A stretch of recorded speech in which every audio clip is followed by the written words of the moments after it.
आज की वीडियो की शुरुआत में कुरान की एक सूरह से करूँगा।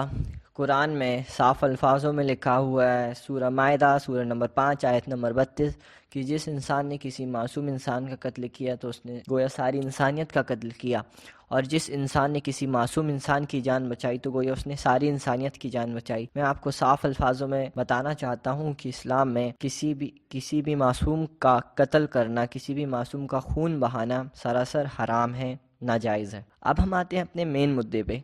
आप लोगों ने न्यूज़ चैनल में तो देखा ही होगा कि हमारी गवर्नमेंट जाकिर नाइक पर फिर से शिकंजा कस रही है। मैं बिल्कुल शुरुआत से आता हूँ। ढाका में आतंकी हमला होता है, आज से 4 महीने पहले की बात है। ढाका में आतंकी हमला होता है, बहुत से मासूम लोगों की जान जाती है, और जब उन आतंकवादियों की इन्वेस्टिगेशन की जाती है तो सामने आता है कि उसमें से एक आतंकी जिसने मासूमों का कत्ल किया था वो जाकिर नाइक का फ़ैन था।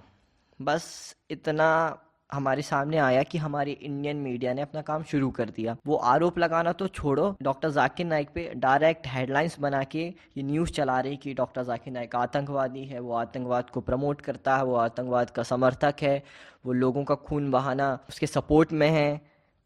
ये काम हमारी मीडिया ने चालू कर दिया। तो यार, उन आतंकियों में से कुछ आतंकी श्रद्धा कपूर के भी तो फैन थे, तो मीडिया श्रद्धा कपूर के ऊपर ट्रायल क्यों नहीं कर रही? अब आप लोग बोल रहे होंगे कि यार कैसा इंसान है, बिना सिर्फ पैर की बात किया जाता है। तो भाई मैं सिर्फ इतना ही कहूँगा कि जिस तरह श्रद्धा कपूर ने कभी भी आतंकवाद को सपोर्ट नहीं किया है, कभी भी नहीं, उसी तरह जाकिर नाइक ने भी कभी भी नहीं। उनकी 2000 से ज़्यादा लेक्चर की सीडीज़ हैं, आप जाके देख सकते हैं। उन्होंने कभी भी ऐसा नहीं कहा कि मैं आतंकवाद को सपोर्ट करता हूँ या मासूमों के खून को बहाना जायज़ है। उन्होंने कभी भी नहीं कहा है, उल्टा उन्होंने तो इसका विरोध किया है। उसके बाद क्या होता है, डॉक्टर जाकिर नाइक के ऊपर मीडिया ट्रायल होता है। उसके बाद आईआरएफ को बैन किया जाता है। अभी 4-5 दिन पहले की बात है, आईआरएफ को बैन किया गया। और ये सब क्यों होता है? डॉक्टर जाकिर नाइक पे आरोप लगते हैं कि डॉक्टर जाकिर नाइक नफरत फैलाते हैं और टेररिज्म को प्रमोट करते हैं, आतंकवाद को प्रमोट करते हैं। मैं एक बात आप लोगों से कहना चाहता हूँ कि इस मीडिया ट्रायल के बाद जितने भी लोग डॉक्टर जाकिर नाइक से नफरत करते हैं ना, तो उसमें आप लोगों की बिल्कुल भी गलती नहीं है, क्योंकि आप लोगों को उनकी सच्चाई नहीं मालूम है। इसमें गलती है हमारी झूठी और मक्कार मीडिया की। अब हम बात करते हैं कि किन कारणों की वजह से डॉक्टर जाकिर नाइक को इन सब परेशानियों का सामना करना पड़ता है। तो उनके ऊपर 2 आरोप लगे गए हैं। ये मेन 2 पॉइंट है जिनकी वजह से डॉक्टर जाकिर नाइक के साथ ये सब हो रहा है। पहला पॉइंट नफरत फैलाना, और दूसरा आतंकवाद को प्रमोट करना। मैं ये कहना चाहता हूँ कि डॉक्टर जाकिर नाइक क्या अगर कोई भी ये काम करे तो ज़रूर उसे सज़ा दी जानी चाहिए। मगर बात आती है कि क्या वाकई डॉक्टर जाकिर नाइक ने ऐसा किया है? आज मैं सबूत लेके आया हूँ, देखते हैं कि क्या वाकई में डॉक्टर जाकिर नाइक मुजरिम है। पहला पॉइंट नफ़रत के ऊपर, तो लो ये वीडियो देखो, डॉक्टर जाकिर नाइक का क्या पॉइंट ऑफ व्यू है नफ़रत के ऊपर। आप लोग कहते हो कि ना कि वो नफ़रत फैलाते हैं, लो देखो उनका पॉइंट ऑफ व्यू।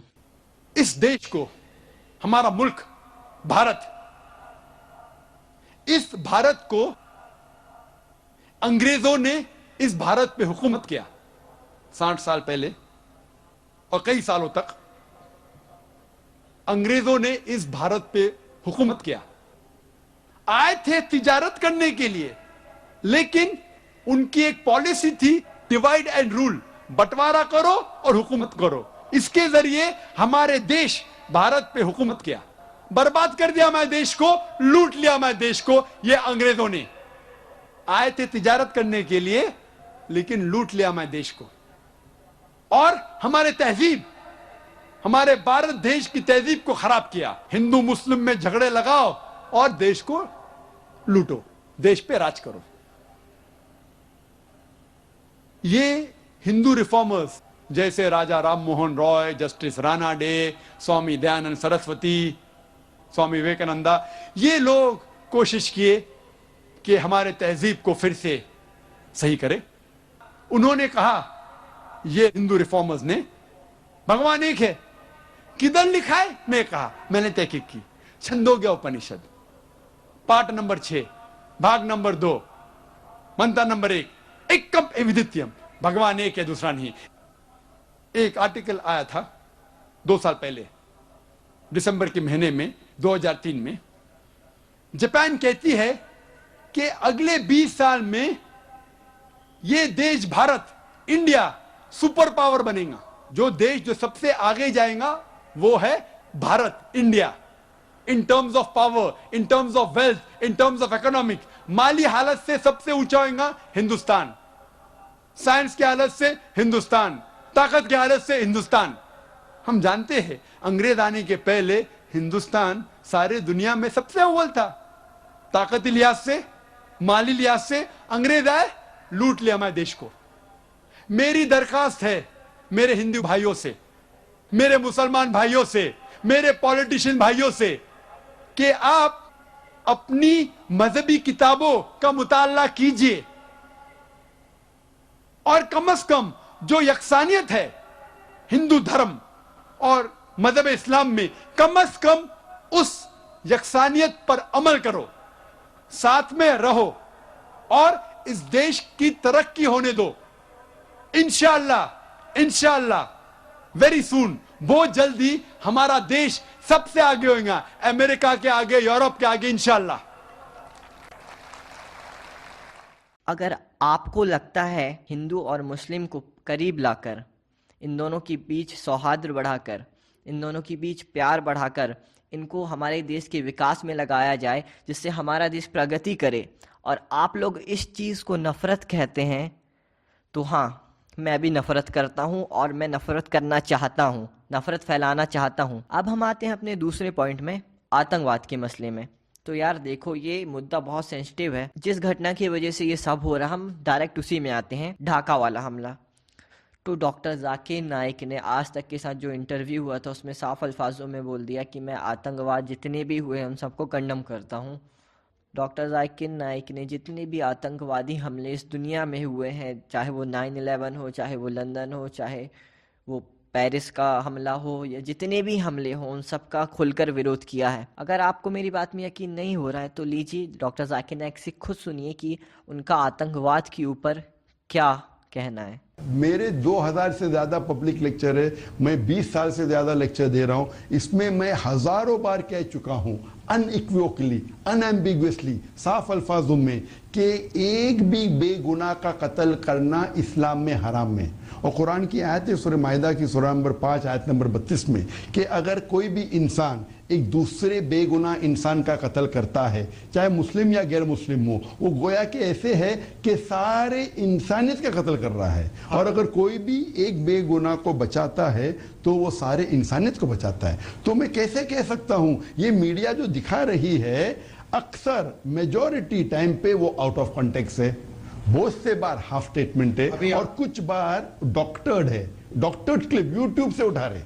तो ये डॉक्टर्ड है जो तकरीर है, क्या ये भी डॉक्टर्ड है कि आपने ये कहा था कि अमेरिका के खिलाफ अगर आप, बिल्कुल सही डॉक्टर्ड है। पहला चीज नंबर 1, उसामा बिन लादेन की आपने तारीफ की थी, ये भी डॉक्टर, कभी भी तारीफ नहीं किया। एक मुझे बताओ, मैं चैलेंज करता हूं, आप दिखा सकते हैं मुझे? आप दिखा सकते हैं? आप दिखा सकते हैं मुझे? यहाँ तो मेरे पास नहीं है। तो आप जब वो इल्जाम लगा रहे मुझ पे, हमारे चैनल इंडिया में तो मीडिया में चल रहा है। लेकिन आप जर्नलिस्ट है ना, पूछने के पहले तहकीक करो। कुरान की आयत है, कुरान की आयत है सूरह हुजुरात चैप्टर 49 वर्स नंबर 6। अगर कोई भी एक फासिक आपको कोई भी इंफॉर्मेशन देता है, उसकी तहकीक करो दूसरे तक पहुंचाने के पहले।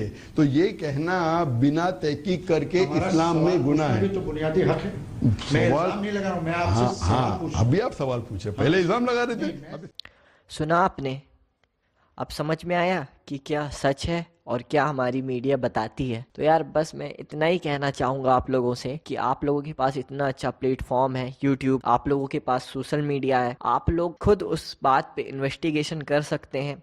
हमारी मीडिया के ऊपर आप विश्वास नहीं कर सकते। हमारी मीडिया झूठी है और मक्कार है। जैसे आपने अभी देखा कि यहाँ पे साफ साफ डॉक्टर जाकिर नाइक ने कहा कि मैं आतंकवाद का सपोर्ट नहीं करता हूँ, वो उसका खुलकर विरोध करते हैं डॉक्टर जाकिर नाइक, और हमारी मीडिया जस्ट उसका उल्टा बताती है। तो मैं आप लोगों से बस यही गुजारिश करूँगा कि आप लोग समझदार हैं, आप लोग पहले कोई बात को समझें, इन्वेस्टिगेशन करिए और उसको समझिए, ऐसी मीडिया की बात में मत आइए। बस यार मैं इतना ही कहना चाहूँगा और अपनी बात ख़त्म करता हूँ। अगर मेरी बात आपको सही लगी हो और आपको सच समझ में आया हो तो प्लीज़ यार वीडियो शेयर कीजिए और लोगों को भी सच्चाई बताइए। Thank you.